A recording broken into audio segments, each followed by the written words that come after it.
Thank you guys for coming out this is the Alumni Fireside Chat. This started about 7 years ago, but it was just an opportunity for you, the fans, the supporters of the 49ers, to kind of meet us, the alumni. It's an honor to be up here, talk about the organization and the 49er way. These are the guys who kind of built it and kind of paved the road to success with the organization. You put in 10 years, didn't you? 10 years with the 49ers, and that's huge. One of the best, he wasn't a defensive, how you doing, sir? Never mind the show there. Patrick Willis, because you're an alumni now. You no more prima donna no more. You got to come on time now, brother, all right? You ain't no more that Patrick Willis on the field. You got to be here on time, okay? You're alumni now, okay? Come in, Mr. Bono. There's another prima donna over here. Quarterbacks. This cat here, I don't know. I played with a lot of great linebackers, but this dude here played at a different level. I mean, everything he did was downhill. This guy was unbelievable. I think, every year you're in the league, you're in the Pro Bowl, correct?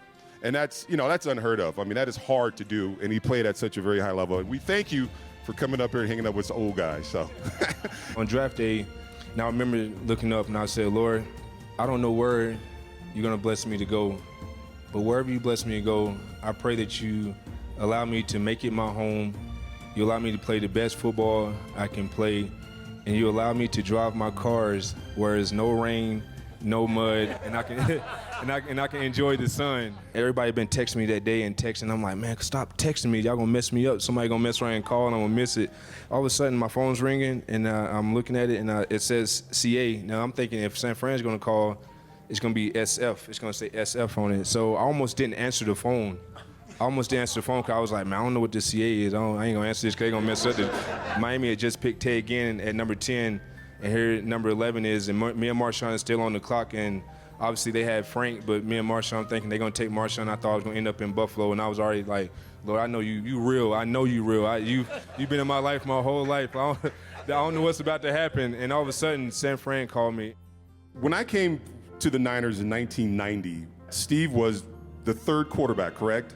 And we had a guy, Joe Montana and Steve Young at quarterback, the deepest quarterback crew, in the NFL. It was amazing. And then watching you guys practice, just the way you guys practice, the high level these cats practice at, it was unbelievable. We practiced faster than any other team I had been on without pads. And no one got hurt.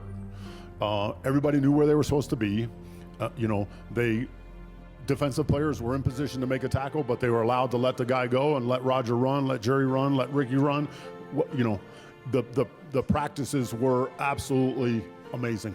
Every play, we were pushing the wide receivers. We were pushing the running backs. They were pushing us, challenging us. We had the likes of Freddie Solomon that was so egotistical. He would just spike the ball after he caught a 3-yard pass. And it was in your face. So really, by the time we got to the game on Sunday, it was fun. It was fun.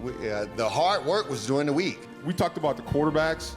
Carlton came in with the guy, the secondary, if I'm correct, Dwight Hicks, Eric Wright, Ronnie Lott, and yourself. That was the secondary, right? I know them all. I know how intense Ronnie is. I know how crazy Eric is.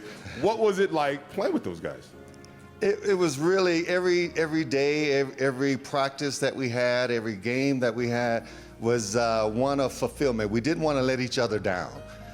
It was a loyalty to each other that we're going to put it all on the field, lay it down on the line. We felt a personal responsibility in the secondary to really jumpstart the game. We took it upon ourselves to have what you would call that woo lick. Get the crowd engaged and just to set the tone of the game. When I got here, you gotta understand, I won a national championship with Notre Dame. I was like, man, I'm pretty hot, pretty cool and everything, When I got here, I learned something very quickly. We started working out, and I was thinking to myself, shoot, man, I play on a great team, I'm a great player, all this stuff. I'm in my mind, at the time. And I said, shoot, I could run circles around anybody, and these guys are older and stuff like that. And they were like, oh, but you got a Jerry Rice, this and that. And I was thinking, Jerry Rice? How old is Jerry? He's got to be pretty old, right? At the time, right?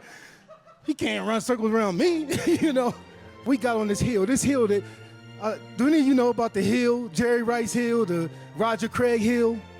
Okay, when I first got on that hill with those guys, I thought to myself, okay, all I have to do is just stay with Jerry or stay with Raj, and, you know, at a certain point, I'm just going to do my thing and, like, take over everybody, you know, and everybody's going to be looking at my dust. Well, didn't quite happen that way. It started out that way. I was on his heels for about 10 paces. Our trainer goes, Raj, Jerry, you guys can go now. Go? Where they going? So they start taking off and running faster. You know, when they used to do that halfway up, they start going fast. So I started trying to stay up with them, right? The worst thing to do, try to stay up with these guys. So I was running with them and everything. Or I thought I was running with them. Next thing I know, I couldn't even see them anymore. It's important to say, you know, we're missing a few of our alumni. We know what's going on with DC. He's a special guy. He's helped me so much. He was a GM when I was playing. You know, we know what he's going through, and we have other alumni. Lynn Rohde's going through some medical things right now. He's a guy who was here, who's helped this organization quite a bit. So say your prayers for those two alumni and all the other alumni out there that we don't know about.